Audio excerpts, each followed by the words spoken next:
ಕಳೆದ 75 ದಿನದಿಂದ ಹೋರಾಟ ಪ್ರಾರಂಭ ಆಗೈತಿ. ನಿಜವಾಗಿ ಕೂಡ ಇವತ್ತು ನೋಡಿದಾಗ ಬಿಜಾಪುರದ ಮಹಾಜನತೆಗೆ ಭಾಳ ನೋವಾಗಿದೆ. ಯಾಕಂದ್ರೆ ಕಳೆದ 75 ದಿವಸ ಹೋರಾಟ ಆದರೂ ಕೂಡ ಸರ್ಕಾರ ಕಣ್ ತೆಗಿಯಂಗಿಲ್ಲ ಅಂದ್ರೆ ಯಾವ ಸರ್ಕಾರ ನಮ್ಮ ರಾಜ್ಯದಲ್ಲಿದೆ ಅಂತಕ್ಕಂಥದ್ದು ನನಗೆ ಅನ್ಸಕತ್ತೈತಿ. ಏನು ನೀವು ವೇದಿಕೆ ಮೇಲೆ ಸ್ಟ್ರೈಕ್ ಮಾಡಕತ್ತಾರೆ, ಏನು ಅದೇ ಎಲ್ಲ ಹಿರಿಯರು, ಏನು ನೀವು ವೇದಿಕೆಗೆ ಹೋರಾಟ ಮಾಡ್ತಕ್ಕಂಥ ಹಿರಿಯರಿದ್ದೀರಿ, ಇವರೆಲ್ಲ ಫೋಟೋ ಕಳಿಸ್ಬೇಕಾಗಿತ್ತು ನಾವು NB ಪಾಟೀಲ್ಗೆ ಮತ್ತು ಸರ್ಕಾರಕ್ಕೆ. ಯಾಕಂದ್ರೆ ಅವ್ರು ಏನ್ರೆ ಕನ್ಫ್ಯೂಸ್ ಆಗಿರ್ಬೇಕು. ಅವ್ರಿಗೆ ಇಲ್ಲೇನು ಹೋರಾಟ ಮಾಡಕತ್ತಾರೆ ಹಿರಿಯರು, ಇವ್ರು ಏನ್ರಿ ಮೆಡಿಕಲ್ಗೆ ಅಡ್ಮಿಷನ್ ಮಾಡಿ ತಿಳ್ಕೊಡೋದು ಅನ್ಸೈತೆ ನಾವೆಲ್ಲ ಏನ್ರಿ ನೀವು ಮೆಡಿಕಲ್ಗೆ ಅಡ್ಮಿಷನ್ ಮಾಡಕತ್ತೀರ ಅಂತ ತಗೊಂಡಾರ ನಾವೆಲ್ಲ. ನಮ್ಗೆಲ್ಲ ಮೆಡಿಕಲ್ ನಮ್ಮ ಅಡ್ಮಿಷನ್ ಬೇಕಾಗಿಲ್ಲ. ಬಿಜಾಪುರ ಜಿಲ್ಲೆಯ ಬಡ ಜನರಿಗೆ ಉಚಿತವಾಗಿ ವೈದ್ಯಕೀಯ ಶಿಕ್ಷಣ ಸಿಗ್ಲಿಂದ ಹೋರಾಟ ಮಾಡಿದ್ರೆ ಭಾಳ ದಿನದ ಕನಸಿತ್ತು. ನಾಲ್ಕಾಣ್ ಸರ್ ಹೇಳಿದಂಗ 62ನೇ ವಯಸ್ಸಿಗೆ ನಮ್ಗೆ ಇವತ್ತು ಸುದ್ದಿ ಕೇಳಿದ್ವಿ. ಅದನ್ನು ನಿಜವಾಗಿ ಕೂಡ ಅದು ನೋವಿನ ಸಂಗತಿ. ಆದ್ರೆ ಅವತ್ತಿನ ಕಾಲ ಬೇರೆ, ಇವತ್ತಿನ ಕಾಲ ಬೇರೆ. ಬಿಜಾಪುರ ಜನ ಜಾಗೃತವಾಗ್ಯಾರ. ನಾವು ಎಲ್ಲರಿಗೂ ಗೊತ್ತಿತ್ತು ಬಿಜಾಪುರಕ್ಕೆ ಸರ್ಕಾರಿ ವೈದ್ಯ ಕಾಲೇಜ್ ಎಂದಿಲ್ಲ ನಾಳೆ ಬರ್ತಾ ಇದ್ದಿ ಅಂತ.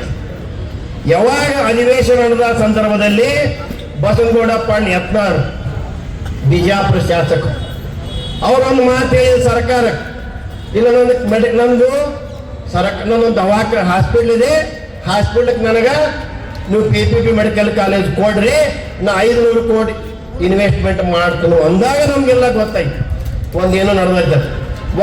ಒಂದು ಸಮಸ್ಯೆ ಕನ್ಫ್ಯೂಷನ್ ಇಲ್ಲ.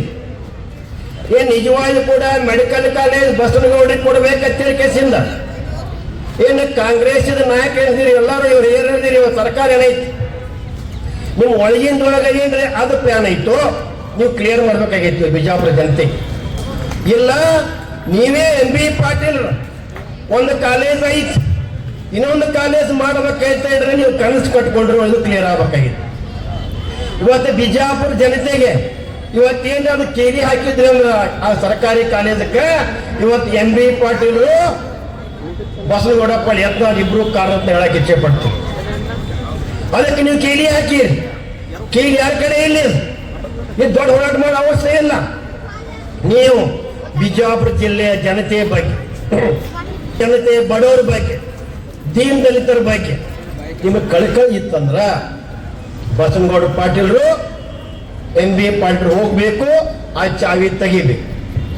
ನೀವು ಆ ಚಾವಿ ತೆಗಿರೇ ಹೋದ್ರೆ ಬರುವ ದಿನಮಾನದಲ್ಲಿ ನಿಮ್ಮ ರಾಜಕೀಯ ಭವಿಷ್ಯಕ್ಕೆ ದೊಡ್ಡ ಪೆಟ್ಟು ಬೀಳ್ತಕ್ಕಂಥ ಎಚ್ಚರಿಕೆಯನ್ನು ಹೇಳಕ್ಕೆ ಇಚ್ಛೆ ಪಡ್ತೀನಿ.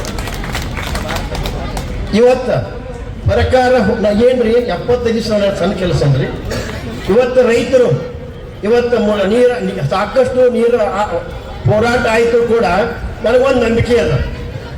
ಈ ಹೋರಾಟಕ್ಕೆ ರೈತ ಸಂಘ ಬೆಂಬಲ ಕೊಟ್ಟೈತಿ. ಗುರ್ಲಾಪುರದಾಗ ಹೋರಾಟ ಆಯ್ತು, ಯಶಸ್ವಿ ಆಯ್ತು. ಇವತ್ತು ನನಗೆ ಗ್ಯಾರಂಟಿ ಅದ ಇವ್ರು ರೈತ ಸಂಘ ಕೂಡ ಇರೋದ್ರಿಂದ ಬರ್ತಾ ದಿನಮಾನದಲ್ಲಿ ಯಶಸ್ವಿ ಆಗ್ತದೆ ನಂಬಿಕೆ ನನಗೆ. ನಾನು ವಿಚಾರ ಇಷ್ಟ ಹೇಳ್ತಾ ಇದ್ದೀನಿ.